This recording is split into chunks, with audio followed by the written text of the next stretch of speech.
Le rapport social 2023 inscrit à l'ordre du jour de notre séance de ce soir donne à voir l'ampleur des tensions qui traversent le personnel communal. Je prendrai quelques exemples pour illustrer mes propos.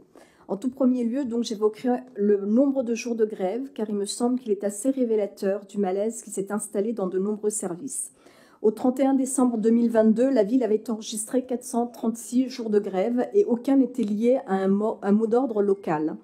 Au 31 décembre 2023, le nombre de jours de grève est presque multiplié par 7 puisqu'on passe de 436 à 3037 jours de grève.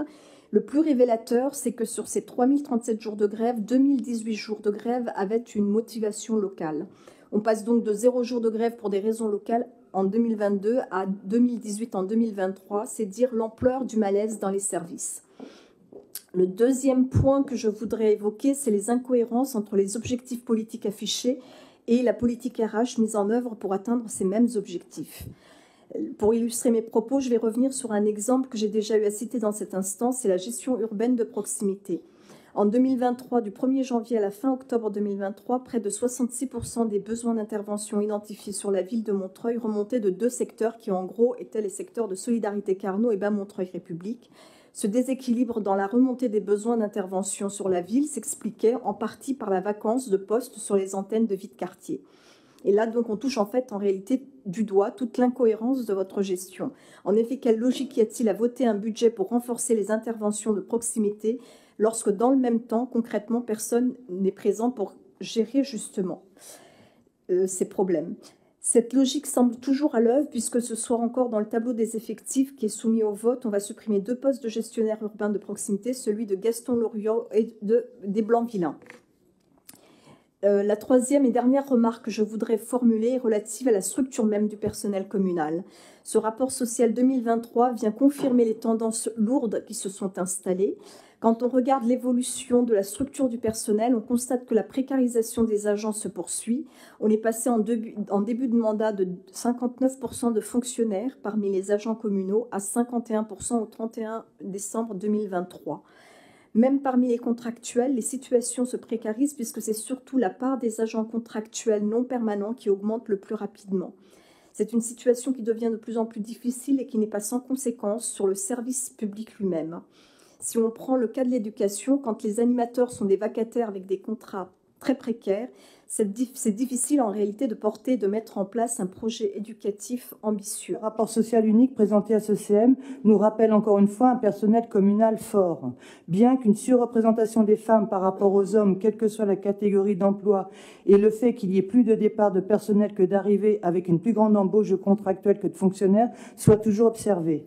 Quant à la volonté de ce gouvernement de lutter contre un prétendu absentéisme des fonctionnaires, le taux d'absentéisme global de notre collectivité correspond à 10% d'équivalent temps plein. Ce n'est pas à négliger, bien sûr, mais nos agentes et nos agents qui assurent au quotidien le service public nécessaire à nous toutes et tous n'ont pas à être stigmatisés et ne doivent aucunement subir les dérives budgétaires du gouvernement Macron et sa volonté d'affaiblir l'ensemble des services publics. Une des grèves qui avait un peu marqué les esprits, c'était celle qui n'a pas duré longtemps, mais qui a été massive dans les centres municipaux de santé. Et c'était à propos de la répartition de ce qu'on appelle, coutume désormais d'appeler la prime Coquerel, qui rattrape en fait un peu le Grenelle qui n'a pas été donné pour les personnels des centres de santé municipaux. Le décret vient de tomber fin novembre sur la répartition par collectivité des montants. De mémoire, la ville de Montreuil touche 238 000 et quelques euros. Et donc, est-ce qu'on peut savoir si ça va être réparti comme c'est normalement le but, de façon égalitaire entre l'ensemble des personnels, et si c'est bien l'ensemble des personnels qui vont être concernés et pas comme ça avait été prévu il y a un an au départ, juste pour les médecins et les infirmières, mais pas pour les personnels administratifs et autres.